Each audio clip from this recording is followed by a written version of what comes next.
বিষয় নিয়ে আলোচনা করব, সেটা হচ্ছে যে অফিসিয়াল ভিসা ছাড়াই আপনারা কিভাবে পাকিস্তানে যেতে পারবেন। এ সমস্ত যদি সবকিছু জানতে চান তাহলে অবশ্যই আমার চ্যানেলটা সাবস্ক্রাইব করে পাশে থাকুন। আজকে যে আলোচনাটা হচ্ছে, আপনারা জানেন যে কয়েকদিন আগে কিন্তু বাংলাদেশে যে পাকিস্তানের পররাষ্ট্রমন্ত্রী এসেছিলেন, পাকিস্তানের পররাষ্ট্রমন্ত্রী এসে আপনারা জানেন বিএনপির বেগম খালেদা জিয়ার সাথে সাক্ষাৎ করেছেন, বিএনপি রাজনৈতিক দলের সাথে, এবং জামাত এবং জামাতের আমির দেখতে গেছেন এবং খালেদা জিয়াকে দেখতে গেছিলেন। তারপরে আপনার এনসিপি যে 24শে গণঅভ্যুত্থান থেকে যে উঠে আসা যে দল, সেখান থেকে, এবং আরো আপনার দেখা করেছে বাংলাদেশের যে এখন প্রধান উপদেষ্টা এবং যিনি ডক্টর ইউনুস, তার সাথেও সাক্ষাৎ করেছেন, এবং বাংলাদেশের যে পররাষ্ট্রমন্ত্রী আছে তার সাথেও সাক্ষাৎ করেছেন। কিন্তু এই সাক্ষাৎ করার পরে তাদের সাথে যে চুক্তি, বিভিন্ন কিছু একটা বিষয় নিয়ে চুক্তি হয়েছেন, এবং বাংলাদেশের পররাষ্ট্রমন্ত্রী কিন্তু ওই সময় বলে দিয়েছেন যে আপনারা যদি ৭১-এর যে ঘটনা, যে গণহত্যার দায়ে আপনাদেরকে ক্ষমা চাইতে হবে, এবং পাকিস্তানের পররাষ্ট্রমন্ত্রী বলেছেন সেটি নিয়ে ২ বার তারা মীমাংসিত হয়েছে, এখন আর সেটা নিয়ে আলোচনা করতে চান না। কিন্তু যাই হোক, আজকের মূল যে আলোচনা, আপনি কিভাবে এই পাকিস্তানের যে ভিসা, অফিসিয়াল ভিসা ছাড়াই বিদেশ যাওয়া যায়।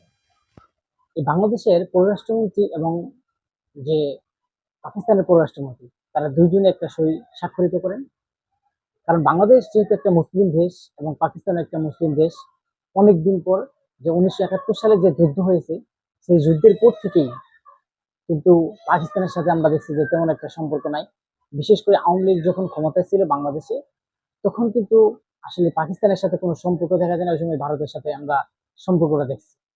কিন্তু এখন যেহেতু তারা, পাকিস্তান হচ্ছে মুসলমান রাষ্ট্র এবং বাংলাদেশে যেহেতু একটা মুসলমান রাষ্ট্র, সে সম্পর্কে আমাদের একটা রক্তের টান আছে। সেই হিসাবে কিন্তু তারা এসেছেন এবং তাদের সাথে আমাদের বাংলাদেশের জন্য একটা এরকম সুবিধা এবং সুযোগ করে দিয়েছে। তো বাংলাদেশে এই যে ভিসা ছাড়াই যাওয়ার জন্য বাংলাদেশের মানুষের জন্য একটা অন্য রকমের একটা জায়গা, যে আপনি ঘুরতে যাবেন, আপনার পাসপোর্ট বা অফিসিয়াল হিসেবে পাসপোর্ট ভিসা কিন্তু কিছু লাগবে। আপনি যদি মানে একজন গ্রামে থাকেন, সাধারণ মানুষ, আপনি যদি ইচ্ছা করেন যে আপনি পাকিস্তানে যাবেন, এরকম যেতে পারবেন। দর্শক, এর মধ্যে আপনার যেই নিউজটি আমি জানাচ্ছি, আমার চ্যানেলটা সাবস্ক্রাইব না করলে অবশ্যই সাবস্ক্রাইব করে কথাটি শুনবেন। আসলে এই যে পাকিস্তানের প্রধানমন্ত্রী, পাকিস্তানের যে পররাষ্ট্রমন্ত্রী যে কথাগুলো বলেছেন, আসলেই আমাদের বাংলাদেশের জন্য ভালো। কারণ বাংলাদেশের জন্য একটা উন্মুক্ত, তাদের সাথে যাতে ভবিষ্যতে ব্যবসা বাণিজ্য এবং শিক্ষা, সাংস্কৃতিক এবং আরো ভবিষ্যতের গতি সুদৃঢ় হয় এবং সুসম্পর্ক ভালো থাকে, তারা কিন্তু এটাই চাচ্ছে।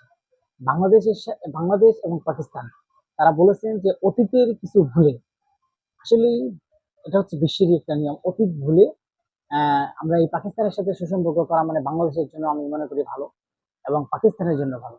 কারণ আমাদের প্রতিবেশী দেশ হিসেবে কিন্তু প্রতিটাই বন্ধু হিসেবে থাকা প্রয়োজন।